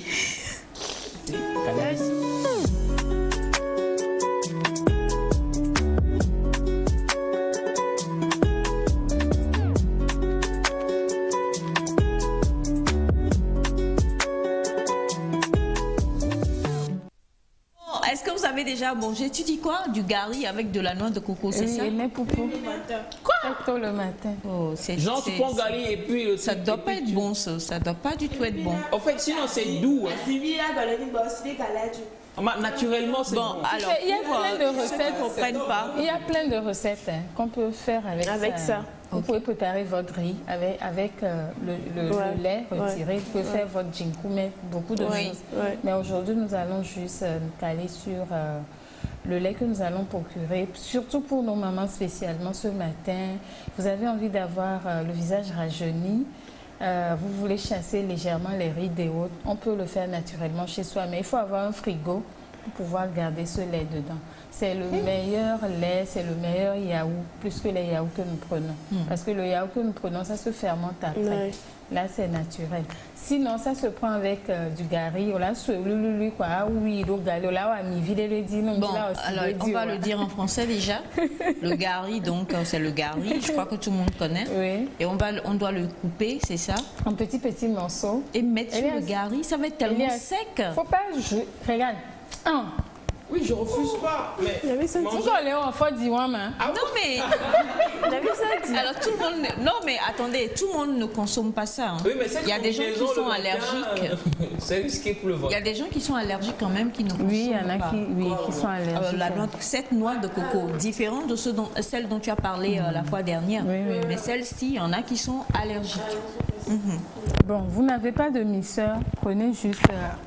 Déjà, pour enlever la coquille, c'est très facile. On a l'habitude de jeter contre la terre, c'est pas bon. Il suffit de prendre une pierre ou l'arrière du couteau pour bien taper et puis ça s'enlève naturellement. Pas besoin de jeter contre les carreaux, les murs pour se faire mal. La meilleure manière, c'est de juste bien taper ou bien vous cognez la terre légèrement et puis ça s'enlève naturellement et vous l'enlevez, vous rincez. Et maintenant? Bon, nous allons essayer de retirer le jus. Si vous n'avez pas de mixeur, sinon dans les mixeurs c'est plus rapide. Mais si vous n'avez pas de mixeur, nous allons juste râper. Et après je vais vous donner les astuces, les bienfaits de ce lait de coco. On le fait avec celui-là, on ne le fait pas avec l'autre coco qu'on a parlé. Non. Là, c'est du coco sec.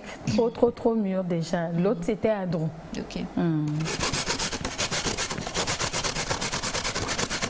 Et pour avoir le lait, il faut râper beaucoup pour pouvoir profiter du lait. Pour profiter du lait de coco, il faut bien râper suffisamment. Okay. C'est pas juste une partie. Il faut râper une ou deux pour procurer du lait. On va boire le lait. Et aussi, on a le coco râpé avec du sucre, du caramel aussi. Ça se jette. Ça, par contre, j'en mange. Oui. Sinon, tu vas manger ça tout de suite. Avec du gari. Du caramel? Bon, qui a déjà mangé ça avec du gari? Quoi? Coco avec du gari. Moi, j'ai même mangé hier nuit. J'ai même mangé hier nuit. Au fait, maman, c'est ce que je dis, le goût est qui. Mais c'est l'heure que je ne suis pas, que j'adhère pas. Manger le matin? Quel genre de haricot? Avec quoi? Avec quoi? Lait de coco. Non. Le lait se prépare avec du riz ou djenkoumé. Ça, au moins, vous savez, non? Oui. Oui. Maintenant, coupé en petits morceaux. Souvent, ça se prend avec du galido aussi, mais ça se prend avec de l'haricot. Chez d'autres encore, amadan toto ou amadan mémé, blifan et thé. Oui, tout ça, là, on combine. Mais c'est indigeste. Non, le goût de ça. Maman, c'est geste. Non, non, mais attention, parce que Vajana parle de lait de coco, c'est-à-dire qu'on fait du aïmolou avec du lait de coco. Non, non, non. Le râper comme ça, là. Râper comme ça. Oh non, ça va pas être bon. Non. Ben écoutez, voilà. Non. Non. Déjà, manger du gari, le gari, ça te racle la gorge, ça t'assure. Ça dépend du gari. Le bon gari de Togoville.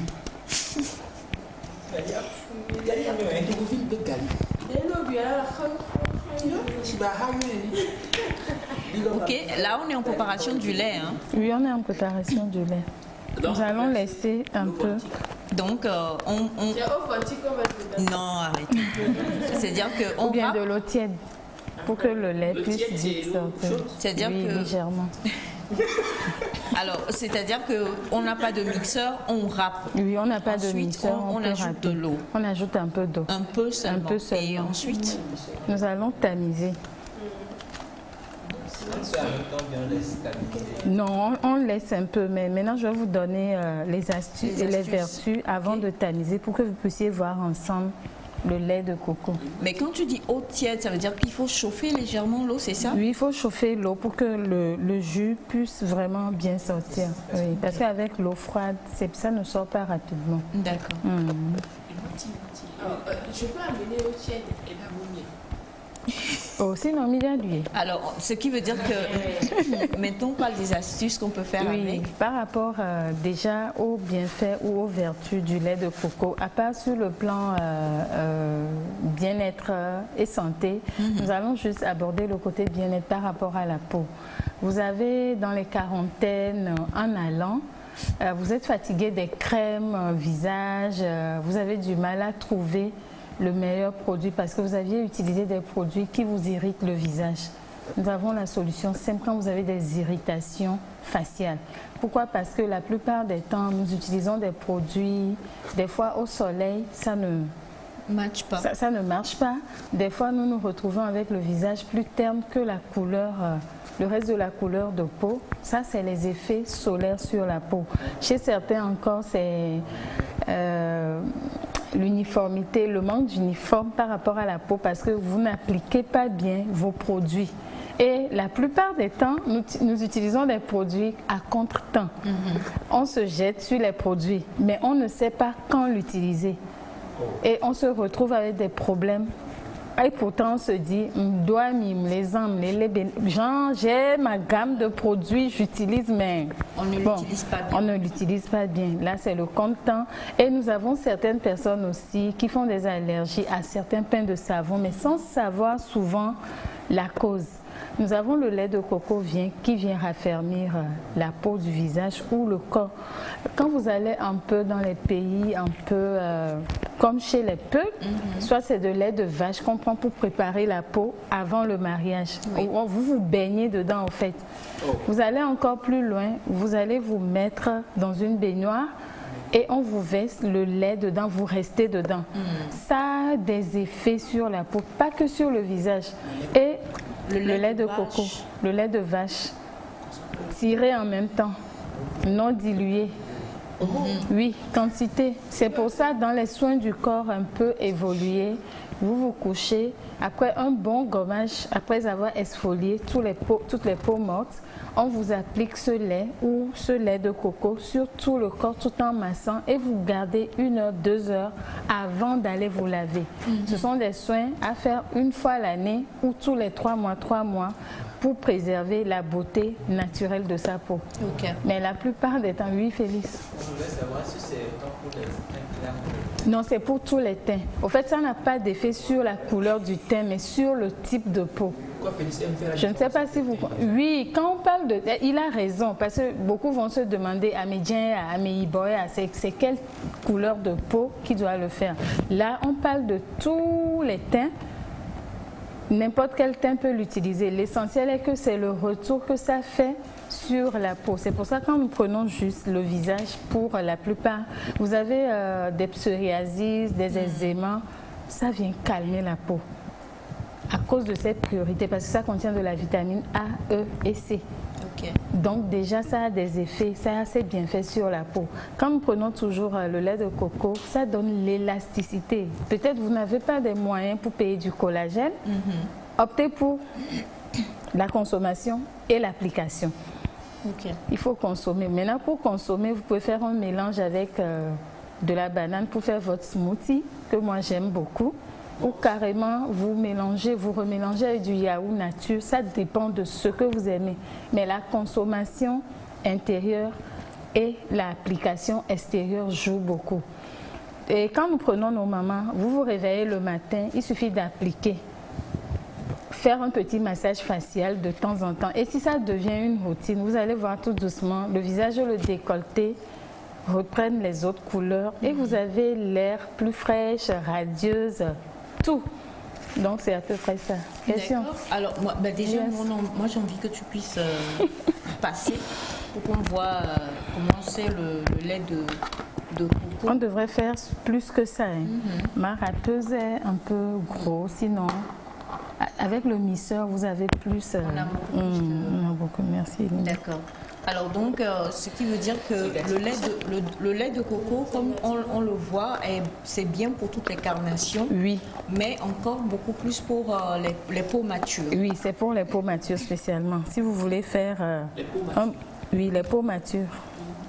C'est-à-dire que les personnes... 40 ans en allant. 40 ans en allant. Ah ok, oui. Comme vous. Oui. Donc pour les Félix, c'est pas encore accepté. Félix peut quand même utiliser, ça va juste... De temps à autre, juste rendre la peau plus radieuse. Par 1 ou par 2 ans. Rendre la peau plus radieuse. Alors voilà, donc le lait de coco, on va montrer ça à l'écran si tu permets. Donc je peux verser ça sur la tête de Félix, il y aura de l'effet? Non, ne lève pas. Là. Ok. Non, pas sur ma tête. Donc vous avez le lait. C'est le lait de coco. Oui, c'est buvable aussi, ça se boit. Ça se boit. C'est juste comme ça. Oui. Ça fait... Oui. Merci, oui. Ça fait... En fait, ça a des priorités sur les cheveux. Hein. Vous parlez de cheveux. Vous avez des cheveux cassants. Déjà, ça hydrate et ça permet d'éviter les cassures. Ça se fait dans les mélanges de bain.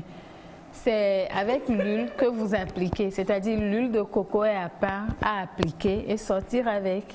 L'huile de coco se met dans les cheveux, mais le lait de coco se met dans les cheveux pour bain. Vous avez les cheveux cassants, les cheveux un peu bizarres, secs.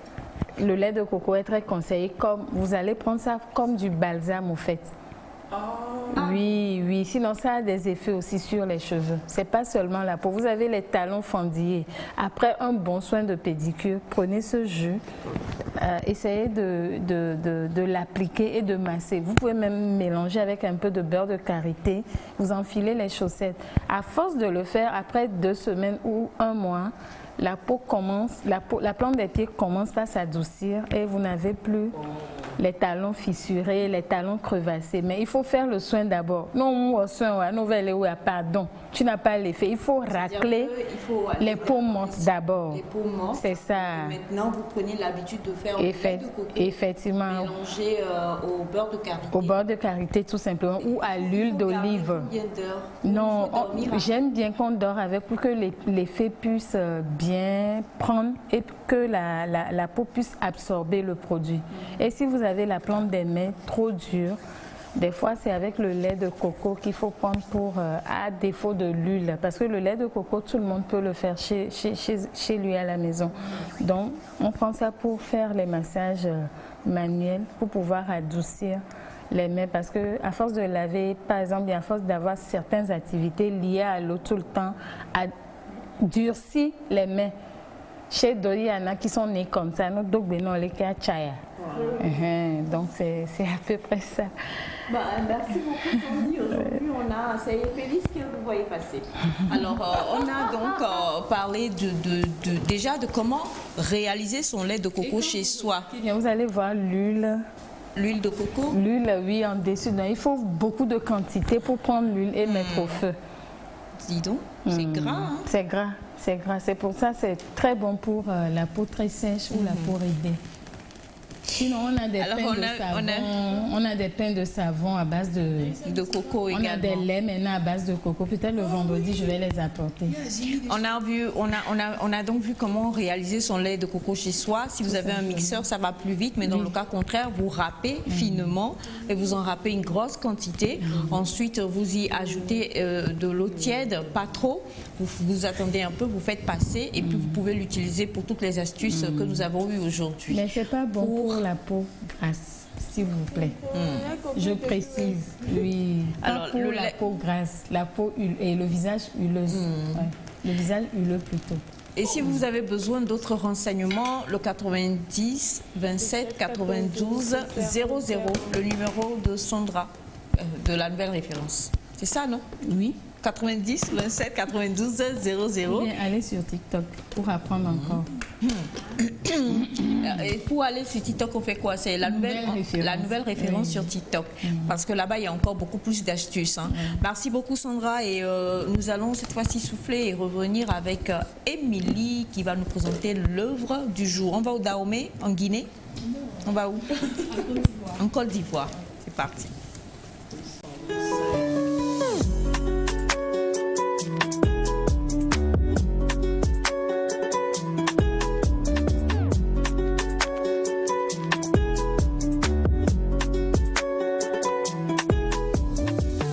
Voilà, donc mes femmes voulaient manger on est avec toi. D'accord, alors bonjour à vous, chers téléspectateurs. Cette féru de lecture qui aime parcourir les pages des romans. Et bien, je suis à vous ce matin. Et la fois dernière, on a parlé du Dahomey. On s'est intéressé à la culture béninoise et tout. Ce matin, et ben, on se rend en Côte d'Ivoire. Genre, les gens de Cocody Angré, venez. Voilà. On va de la Côte d'Ivoire ce matin. On retrouve un auteur là-bas nommé Regina Yaou qui est malheureusement morte. Voilà. L'auteur est morte. Alors je parle de loin des romans de feu Regina Yaou ce matin et c'est dans l'antre du loup. Dans l'antre du loup. C'est ça le titre du roman. Si on peut avoir l'image à l'antenne, ça va nous faciliter les choses en tout cas. Dans l'antre du loup, c'est ça le roman dont on parle ce matin. Et on voit quand même un jeune homme qui est en position de course sur déjà la couverture du roman. Et ça interpelle. Pourquoi le jeune homme est dans cette position-là? Eh bien, c'est parce que on a le personnage principal du roman nommé Bédi qui va quand même même faire beaucoup de courses tout au long du roman. L'histoire nous interpelle quand même à se poser cette question, jusqu'où on est prêt à aller pour avoir la richesse, pour être vraiment riche. Parce que Bédi, le personnage principal, va quand même plier ses bagages pour se rendre dans le pays de l'oncle Sam, j'ai nommé l'Amérique. Et c'est un ami du quartier nommé Mike qui va faciliter ce voyage parce que selon les informations de Bédi, Mike a déjà amené d'autres amis là-bas. Et chaque mois, la famille, bien les familles de ces amis que Mike a déjà amenés dans le pays de l'oncle Sam recevaient quand même une bonne somme d'argent et ça facilitait le quotidien de ces familles-là. Alors Mike s'est dit, Bédi plutôt s'est dit, ok, moi aussi je vais prendre l'aventure, je vais confier mon destin entre les mains de Mike et on va voir ce que ça va donner. Alors il arrive en Amérique, tout se passe bien, il a été bien accueilli par Mike et tout, mais Bédi étant vraiment curieux, Mike n'était pas dans l'appartement, il fouillait dans l'appartement et il fait une découverte qui va chambouler le cours de son histoire. Il découvre en fait qu'il y a des organes d'hommes dans l'appartement de son ami et il se rend compte que ses amis qui étaient partis du quartier que Mike avait déjà amené ne vivaient plus. Et que Mike les avait tués et il y avait leurs organes quand même dans son appartement. Et la grande somme, ces grandes sommes-là, c'est Mike même qui les envoyait à ses familles, histoire de ne pas soulever les soupçons. Alors, Bédi, avec cette découverte, se voit vraiment chamboulé, voit son destin chamboulé. Et dans un pays où il ne maîtrisait même pas la langue, il va fuir quand même. Il va partir de l'appartement, il va se retrouver dans la rue. Et Mike, ayant découvert que voilà, son secret risque d'être révélé au grand jour, même que ce secret allait quand même traverser les frontières pour se retrouver quand même dans les foyers de ces personnes-là qu'il a déjà tuées, va poursuivre notre ami Bédi pour le retrouver avec sa bande de trafiquants d'organes d'hommes. On va poursuivre tout au long du roman Bédi qui va aussi fuir ses assaillants et la fin de l'histoire est quand même bien heureuse parce que Bédi va être secouru par une jeune dame qui va l'aider à revenir au pays. Donc c'est juste pour dire, Regina Yaou veut tout simplement faire passer ce message que l'autre côté n'est pas quand même l'Eldorado, passer par un ami pour y aller, c'est risquant, ça peut marcher comme ça ne peut pas marcher. Alors Bédi revient au pays et donne en tout cas l'information triste à ces familles-là que voilà, vos enfants ont été plutôt tués, que c'est Mike qui en est la cause. Mike va mourir à la fin du roman et Bédi va devenir ambassadeur dans son quartier, sensibilisant ces jeunes-là qui pensent que l'autre côté, c'est plutôt la réussite et qu'on ne peut pas réussir dans son pays. Donc je pense que c'est un message fort quand j'ai eu à découvrir ce roman et tout ce qui va avec. Je me suis dit, ok, pourquoi ne pas vous présenter ça. Alors si vous aimez les romans appelés thrillers, dans lesquels on retrouve plus de suspense, des courses par là et tout, faites-vous plaisir, allez retrouver le roman dans l'antre du loup de Regina Yaou et vous allez sûrement aussi découvrir beaucoup de choses sur la culture ivoirienne. Tout pour l'œuvre du jour de ce matin. Merci beaucoup, j'allais dire c'est mes femmes. Merci beaucoup à toi ma belle Émilie.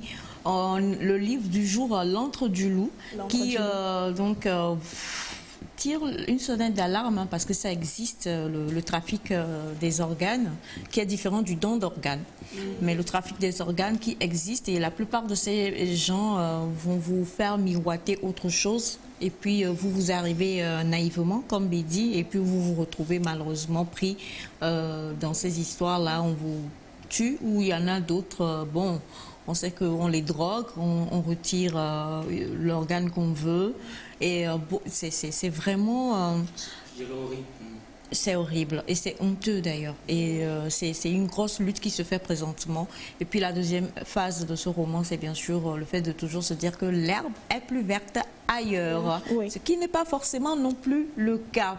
Pour en savoir plus, il faut vraiment, pourquoi pas, vous intéresser tout simplement à L'antre du loup de Regina Yaou. Vous lisez ce roman-là et vous verrez que plusieurs choses sont citées dans ce roman et qui pourront ouvrir les yeux, nous faire comprendre aussi tout ce qui se passe dans le monde-là et aussi découvrir ou redécouvrir la culture ivoirienne. Nous allons terminer le dernier quart de tour de cette émission avec le témoignage que je disais qui était arrivé tout à l'heure, qui dit « Coucou, bonjour le plateau. J'ai un problème avec mon mari, il m'a frappé et l'une de mes côtes est cassée. Je suis partie chez un guérisseur traditionnel qui traite toutes sortes de fractures. En allant, mon mari m'a remis 2000 francs d'aller. Arrivé chez le guérisseur, il m'a dit de payer une bande à 4500 et de payer 10 000 francs. J'ai négocié et payé seulement la bande pour qu'il me traite et après je lui enverrai les 10 000. Il a accepté. Maintenant, au retour à la maison, je dis à mon mari que le guérisseur dit 10 000, il me remet 5 000 et me dit qu'il n'a pas le reste pour me donner, soit disant qu'il a même eu peur de Dieu. C'est pourquoi il m'a donné...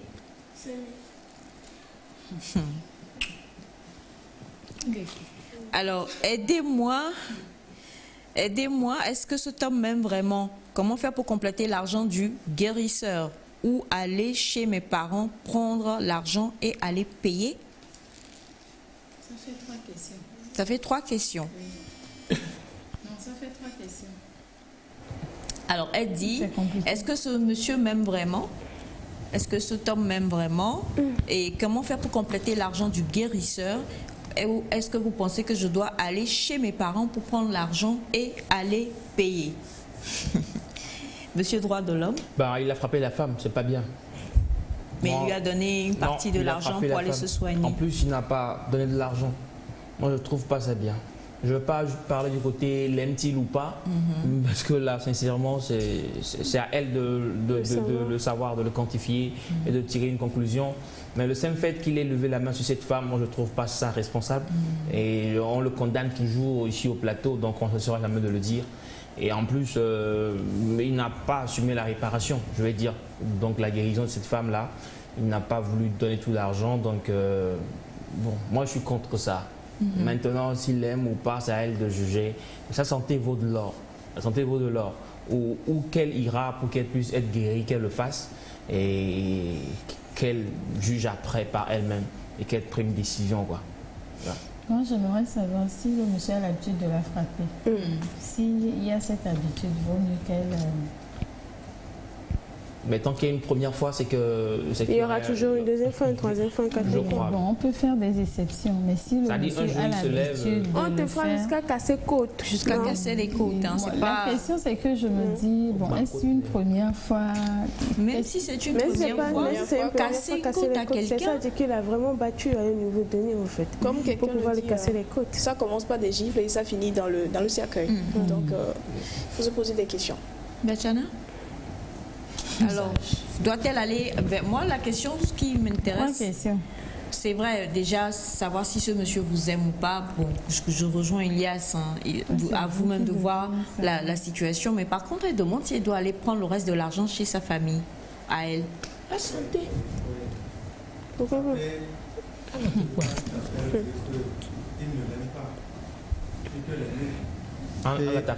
Et taper. L'amour tape. Oui. L'amour quoi? On ne va pas aller trop là-bas. Mais c'est sa santé qui est en jeu. Partout, elle trouvera de l'argent pour se faire guérir, mais elle n'a qu'à aller. Elle n'a qu'à aller voir ses parents, comme elle le dit. Si elle dit ça, ce qui veut dire que ses parents sont capables de la faire guérir. Elle n'a qu'à aller vers ses parents. Si elle pose la question, c'est parce qu'elle a peur. Puisqu'elle ira dire à ses parents que c'est mon mari qui m'a tapé. Non. Si elle a peur aujourd'hui, ce n'est pas le jour de sa mort, elle aura le courage de dire ça. C'est vrai. C'est ça. Mieux vaut aller dire à ses parents. Dans la peur. Donc, qu'elle aille vers ses parents. Vers ses parents. Et qu'elle expose en même temps aussi le monsieur. Le problème. Je trouve, hein. Elle devrait même porter plainte. De toutes les façons, en allant vers les parents sauront. Ouais. Ils apprendront le problème. C'est ça. D'accord. Et ce monsieur, un jour, risque de la tuer. Si elle ne sait pas faire. Oui. Ouais. Ah oui? Ah oui. Voilà. Donc, moi, je crois qu'elle doit dire ça aux parents, même si le risque est grand que ses parents décident qu'elle ne retourne plus vers le monsieur. T'as peur. Ils se sont mariés comment?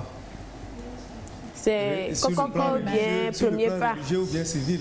C'est Coco bien. Ou c'est arrangement entre hommes et femmes. Tout ça, il faut voir. Si c'est religieux, mais il y a les autorités religieuses aussi qui peuvent traiter ça. Est-ce qu'on peut amener cette affaire devant l'État? Si c'est à l'État civil, devant la justice, les gens qui peuvent... Non, mais bien sûr. On parle de violence. On peut le convoquer, le monsieur. Oui, bien sûr. Oui. Bien Parce sûr. qu'il a tapé la famille, il refuse donc de subvenir à sa guérison. La dame même, sa guérison. Elle a eu à cacher ça pendant un moment. Ouais. Ah oui. Alors, elle aime tellement son mari, si bien qu'elle n'a pas voulu signaler son mari aux parents. Ça, si on vous frappe, il faut savoir que ça peut aller très loin. Quand même. Alors, elle dit, ce n'est pas la première fois qu'il me tape, il a juste fait le premier pas. Le coco quoi. Oui, ce n'est pas la première fois qu'il me tape et il a juste fait le premier pas. Mais quand aller chez les parents, Sandra, pour toi, quelle part ça? Sinon, elle risque. Elle de mourir. Bon, bah, elle est facile. Pourquoi elle est facile, Donc, tu vas rester quelque part, on va te battre jusqu'à tu vas mourir. Si elle peut nous contacter hors antenne aussi, on peut...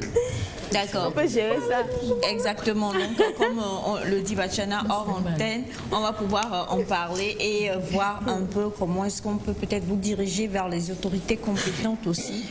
Mais il vaut mieux, comme le dit souvent le psychologue, savent penser d'abord à sa vie, à son bien-être, à sa santé mentale, avant de penser à toutes les autres choses qui peuvent être les contours de votre problème.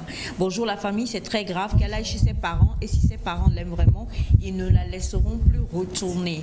Message pour vous, madame. Malheureusement, nous sommes pratiquement à la fin de l'émission et on va lire peut-être un dernier message pour vous. Bonjour Nectar. Bonjour. Qu'elle aille chez ses parents et quitte cet homme, sinon vous-même vous comprenez déjà, madame. Merci infiniment à Miss Melka Touadan qui était avec nous ce matin, ainsi qu'à toute l'équipe qui a travaillé avec nous. On vous souhaite de passer de très beaux moments en compagnie des autres programmes de la télévision togolaise. On vous aime, on vous embrasse. Bye bye et à demain.